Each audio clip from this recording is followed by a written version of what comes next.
Sometimes it takes a while for you to see the potential of a prospect when it comes to the NFL draft. Sometimes, frankly, you don't see the potential, but maybe somebody else does. But then there are those certain guys that the first time you lay eyes on them, you know that they're going to be special. You know that they are that rare talent at their position and that they have the potential to go on to do great things in the National Football League. And when I think of Jadeveon Clowney, he fits into that category. It's funny, in the 2011 season, everybody was talking about with South Carolina.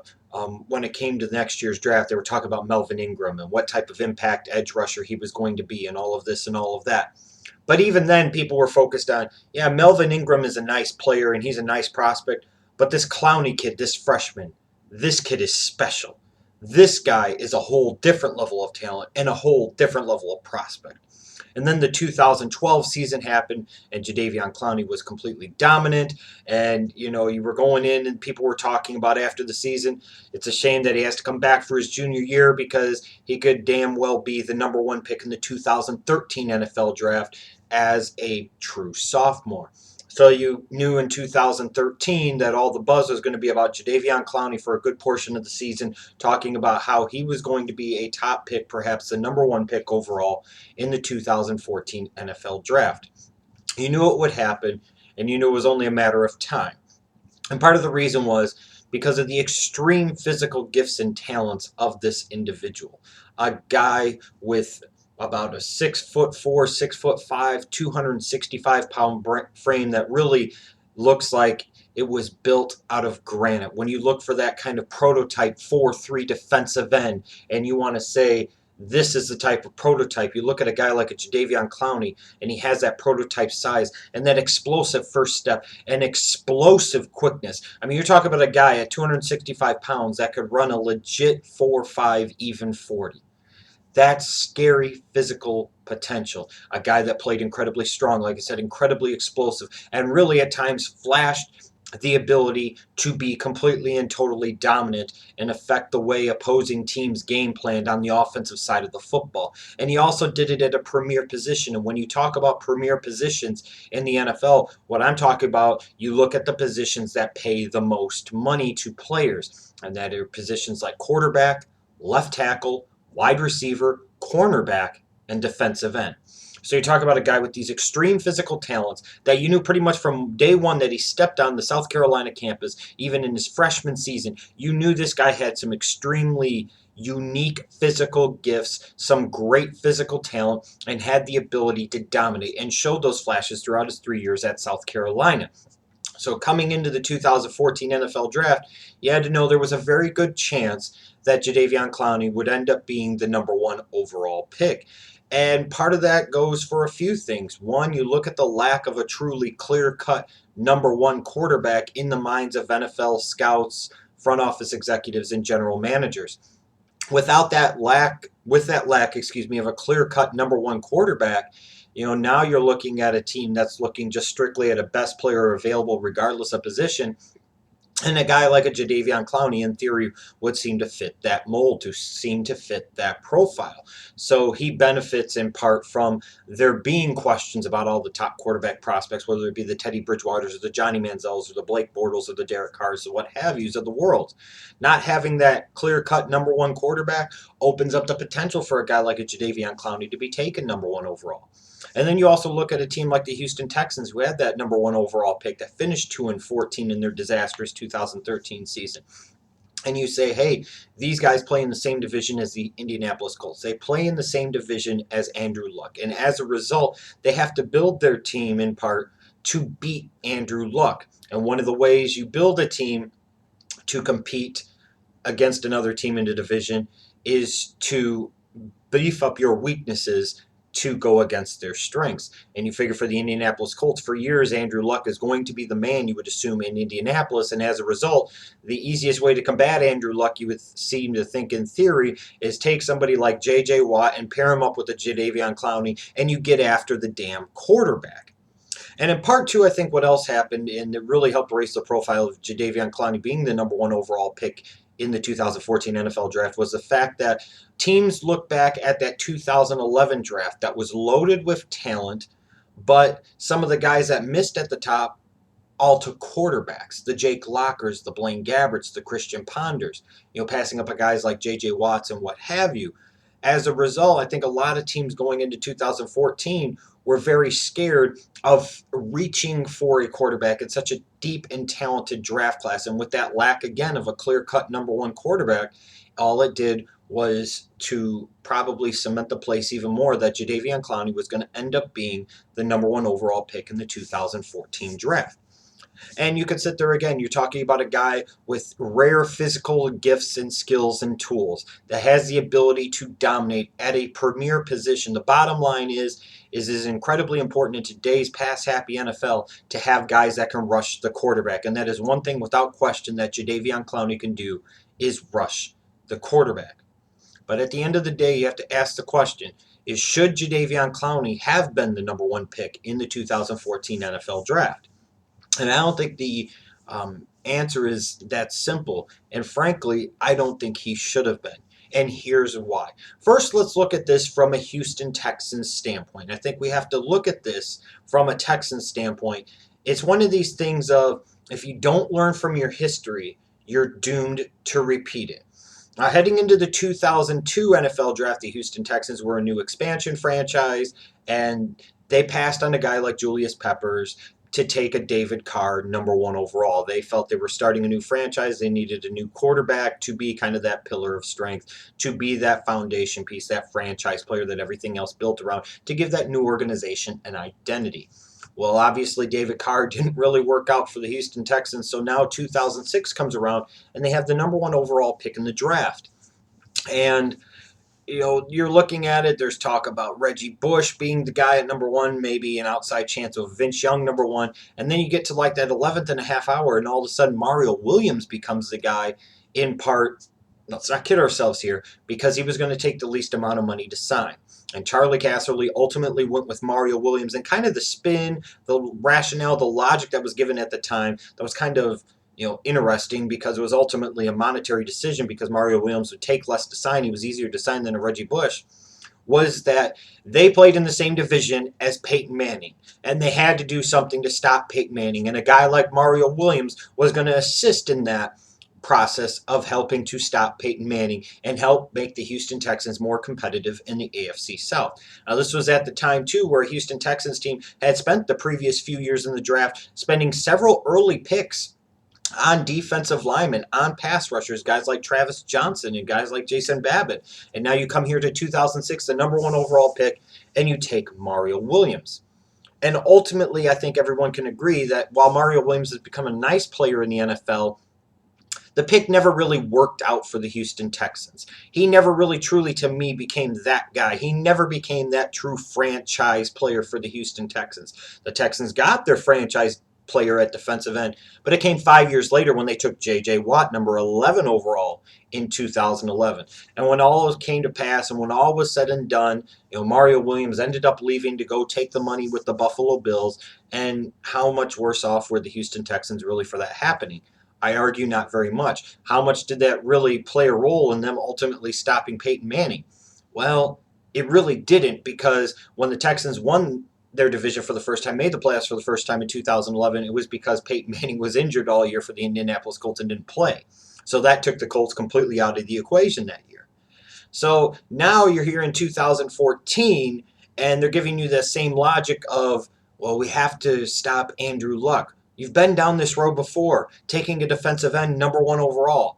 Frankly, I don't care what anybody says, it really didn't have that much impact on the organization long term. And it wasn't really successful in terms of stopping Peyton Manning. It really wasn't. When did you finally stop Peyton Manning? When he had the neck injury and missed an entire season, and you seized upon the opportunity to make the playoffs. So Mario Williams didn't really truly work. Now we could compare that against the guys like the Reggie Bushes, Vince Young, what have you. That's a discussion for another time. But at the end of the day, the Houston Texans in 2014, to me, are making a very similar decision, and a very flawed logic decision, the same one that they made 8 years ago, and expecting the results to be any different. When you watch the Houston Texans in 2013, yes, they weren't a good football team, but it wasn't like they were a terrible football team. They just found ways to lose games that maybe they should have won. And in part, that came from the failures of the quarterback position and the ability to protect the quarterback and, the team falling apart at certain times in key moments. How much is a defensive end like a Jadeveon Clowney, a pass rusher like Jadeveon Clowney, really going to change that for an organization in 2014? And then when you look at the history of defensive players taken #1 overall in the draft since 1975, it's not a particularly good history. Out of those, there's been a total of 10 of them since 1975. 10 of them. The last one being Mario Williams in 2006. Other guys being Courtney Brown in 2000, Dan Wilkinson, Big Daddy Wilkinson in 94, Steve Ettman in 92, Russell Merrill in 91, Andre Bruce in 88, Bruce Smith in 85, Kenneth Sims in 82, Tom Cousino, whatever the fuck, in 79, Leroy Selman in 76. Out of those 10 players that were defensive players that were taken #1 overall, only 2 of them currently find themselves in the Pro Football Hall of Fame. That is Leroy Selman and that is Bruce Smith. And only one of those players that was drafted by their team #1 overall actually played on a Super Bowl winning team for that organization. That was Russell Maryland, taken #1 overall by the Dallas Cowboys in 1991 as part of those great Cowboys teams of the early and mid 90s. So for those teams, you can sit there and say, well, Bruce Smith was a key player on a Bills team that won 4 straight AFC championships. Absolutely true. And how many Super Bowls did they win? The answer is 0. And at the end of the day, you are wanting to build your team to win a Super Bowl championship. And based off of the past almost 40 years of history, taking a defensive player #1 overall has not been a good harbinger of success when it comes to going on to win a Super Bowl with that organization. And it also hasn't been an incredibly big success in terms of those guys really panning out as players and, becoming Pro Bowlers or All Pros or Hall of Famers. Like I said, out of those 10, only 2 of them are in the Hall of Fame. Only 2 of them.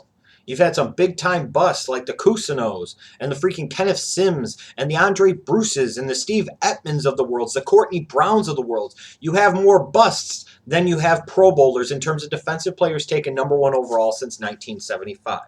So again, from a historical standpoint, even though Jadeveon Clowney does have some special skills, some special tools that he brings to the table at a premier position and flashes those traits of dominance, history indicates that he'll either be a bust or just not have that much impact and ultimately won't lead to the Texans winning the Super Bowl at any point in time that he's with the organization. And then I also question the scheme fit for the Houston Texans running a base 3-4 defense. Now, people are going to talk about they play so much nickel and dime, you're out of your base defense a set percent of the time. But the bottom line is your base defense is still the 3-4. And out of the limited times that I saw Jadeveon Clowney standing up, playing out of a kind of 3-4 outside linebacker position, I didn't necessarily like the results. I always felt that Jadeveon Clowney's best fit was going to be as a right end in a 4-3, where his primary job was to rush the passer. And now here with the Houston Texans, it's maybe one of these examples of it sounds better in theory than what it truly does. Because you're looking at it, you're saying J.J. Watt and Jadeveon Clowney. Imagine if you line them up on opposite sides. Imagine if you line them up on the same side. Look at the possibilities of what could happen. Well, at some point in time with the Jadeveon Clowney, if you're going to line him up at the 3-4, he's going to have to do other things. He's going to have to play the run, which is something that sometimes that he did very well at South Carolina, other times he did not. He's going to have to drop back into coverage sometimes, which is something he, when he did do, didn't really do a good job of when he was at South Carolina. And the way that he's rushing the passer isn't exactly the way that I feel is best suited to his skill sets at this point in time. Well, I really question taking a guy #1 overall that you have to adjust and change the position that he plays in at the NFL level. It'd be different if the Houston Texans, to me, were running a base 4-3 and you had J.J. Watt at left end and you could just plug in Jadeveon Clowney at right end. That's an entirely different thing because then there's not much of an adjustment in terms of positional responsibilities or scheme fit or anything like that at all. But there is here for the Houston Texans running that base 3-4.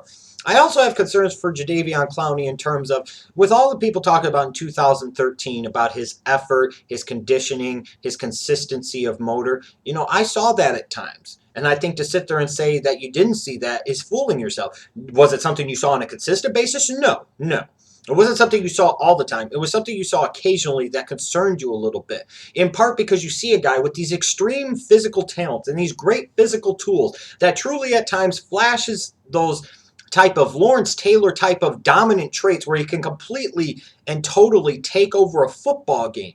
But the key term there is flashes. You saw flashes of it. You saw flashes of where he could get in the opponent's backfield and blow up the running play. He could sit there and change the passing game and force teams to go away from him because he would get in the backfield so quickly. But again, it was in flashes. It wasn't on a consistent, dominant basis. And even coming out of a premier position, you're spending a number one overall pick on a guy. At the end of the day, people can make all the excuses they want. He had an impressive freshman year. He had a dominant sophomore year. And then in his junior year, he had 3.5 sacks. Now, some people are going to say sacks are overrated, and maybe to a degree it's true. But ultimately, you did see a guy on film at times in 2013 that struggled to beat double teams at the college level. If a guy struggles to beat double teams at the college level, how successful is he going to be on a consistent basis doing that at the NFL level against NFL talent? And not to mention going up against NFL left tackles that sit there and actually have the lateral foot speed and quickness and length to be able to contain and keep up with the Jadeveon Clowney and kind of shield them and block them where they need to go, especially for a guy to me that frankly has a limited array of pass rush moves. To me, Jadeveon Clowney is far from the polished, complete prospect that everybody thinks that he is. Again, I can emphasize a million times the extremely rare physical gifts and talent and tools that he possesses. He does possess them. He does possess Hall of Fame potential. And he shows those instances at times on film over the past 3 years where he can completely dominate, impose his will, and change games at a premier position as a pass rusher on the outside. But the problem is those flashes come here and there, and they're very infrequent. And I look at a guy like a Jadeveon Clowney, at the end of the day, if he sits there and has 10 sacks, it's almost going to be like it's going to be an easy 10 sacks, and you would think he could get 15 or 20. And as a guy, maybe, let's say he does get 15 sacks every year, and he develops into an all-pro talent, how much at the end of the day is that really going to positively impact the Houston Texans as an organization?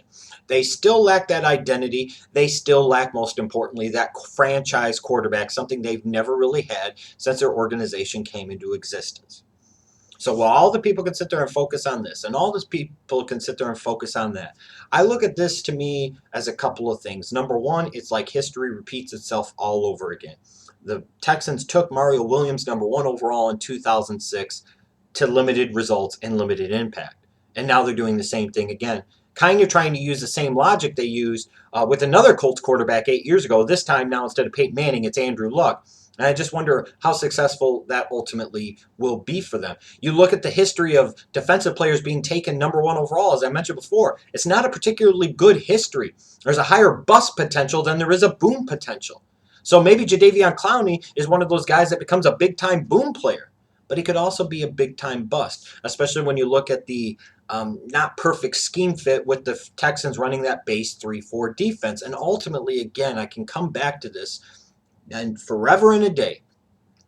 If the guy struggled to consistently beat double teams at the college level, how is he going to be able to do that effectively and consistently enough at the NFL level to ever justify being the number one overall pick in any NFL draft? And it will only get worse if a guy like a Blake Bortles and a Johnny Manziel and or a Teddy Bridgewater develops into a franchise quarterback. This could be one of those things like where Jadeveon Clowney could go on to make 8 or 10 Pro Bowls in his career. But if one of those guys becomes a franchise quarterback, Houston Texans fans are always going to regret the pick, and people are always going to say, well, you took a guy, he was a nice player, but he wasn't a quarterback. And that was ultimately the conundrum and the quandary, I think, that the Houston Texans found themselves in with this 2014 NFL draft. They may have felt that they took the best available player on the board. They may have felt like they took a once-in-a-generation special type of talent. But at the end of the day, will it ultimately have been the right decision? Chances are it probably won't be.